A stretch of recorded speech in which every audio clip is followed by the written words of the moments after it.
Hi guys, so I'm finally back home in Orlando and I'm going to talk to you a little more today about Legion. So Star Wars Legion, you probably have some questions. Brand new game just announced from FFG.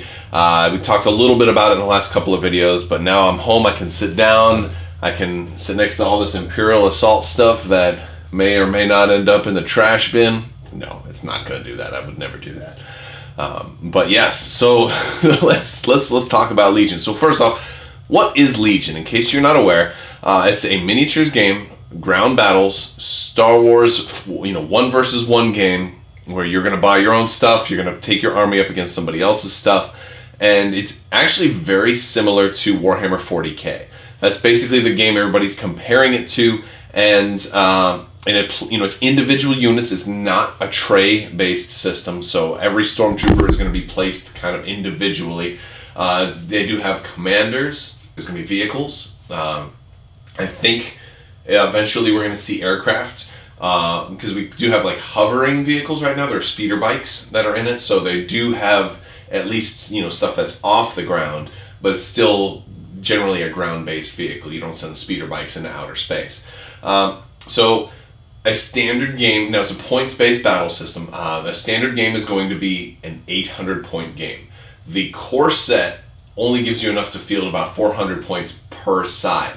So while the core set is enough to get you started on a 3x3 mat similar to X-Wing, a standard game is going to be about twice that size and also take place on a 6x3 mat, more like Epic X-Wing or Star Wars Armada and Rune Wars, for example. So bigger gameplay, objective-based gameplay. So there's going to be objectives. I guess it's going to have less of a tactical meta dueling focus and more of a focus on things like playing the objective and having a thematic battle, which I think will be very fun.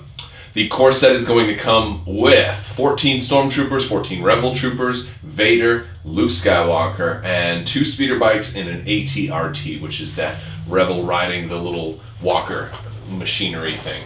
So a little bit of asymmetry there. Your Empire doesn't really have the big bad in this one. Your Rebels have more of the biggest unit on the board, whereas the Empire is a little bit more agile. It also goes with the 8 barricades, which, its terrain is definitely going to have a purpose in this game, and it's definitely motivating me to get started on building some terrain boards and trying to work on some of that, because I think that'll be a really, really fun thing. It's just to build terrain. And I've done a little bit of crafty stuff before. I'm not that good at it, but I'm gonna give it a shot, and why not?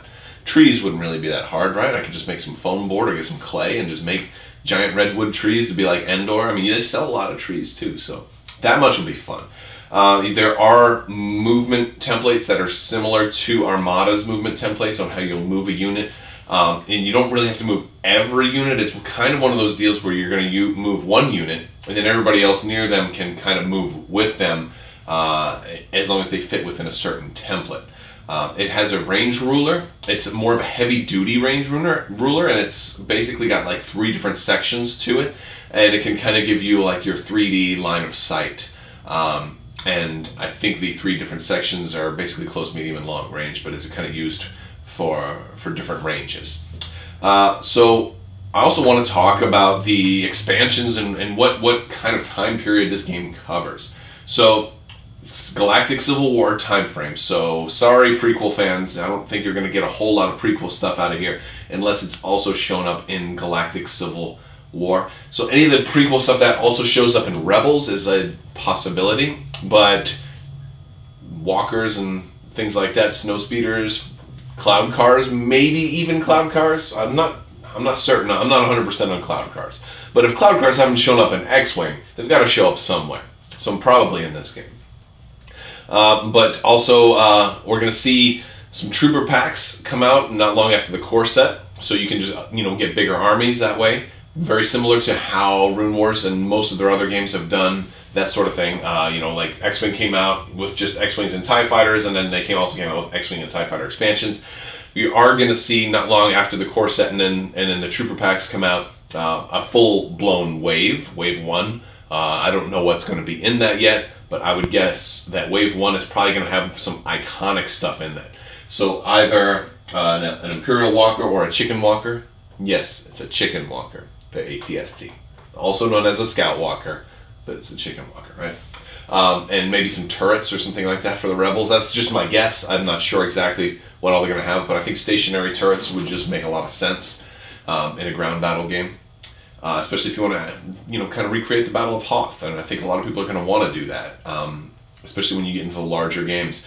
It's even been said that they could potentially go with a larger format of 1,600 point battles, especially if you're going to do really large stuff. I have no idea the point cost that something like an AT-AT would have, but I'm guessing at least right now you probably want to, if you're going to run multiple walkers, you probably want to go in the 1,600 point range. That's just kind of a guess based on what we know so far and what we've seen. But yeah, so this is important. A lot of people are thinking, oh, do I have to paint my miniatures? They do come unpainted and unassembled, so you're going to have to glue some like arms onto your heroes. If you want to see what they look like, check out Sarastro's painting guide where he's painting Luke Skywalker. The arms come off. Basically when you're pulling it out, you're going to have some of your miniatures in pieces. That may be a turnoff for some of you. So if that's a deal breaker, it's good that you know that. But you don't have to paint your minis. FFG's never required that you paint your minis before. I do think they'll need to be assembled. So like a little bit of super glue goes a long way, though. You'll be fine there. And honestly, some of the bigger ones, you don't even have to glue them. A lot of them will stick together. Arms for individual heroes, though, you're going to want to glue those on because then you're going to lose them and you're going to be miserable. But you don't have to paint. The rebels are going to be red and the Empire is going to be gray. So they are color distinguished already. So you won't have to do that. Most people tend to want to do that stuff. But just like in other games, Imperial Assault, you've never had to paint your stuff. Some people did, some people don't. So if painting is a barrier of entry to you, just be aware that you don't have to do it. There's no rule saying you have to do it. If you just would rather not play a game that's unpainted, then that's your choice. But I just wanted to let you know what it looks like right now. It definitely looks like it's trying to cater to the 40K crowd. Now, how big are these minis? What are the scale? At first, I thought they were a little smaller than Imperial Assault because the bases seem a little bit heftier, but it's actually larger than Imperial Assault. So everything's just like 1 or 2 millimeters slightly larger than Imperial Assault. Close enough, I think, that if you wanted to reuse terrain or something like that, you'd probably be fine.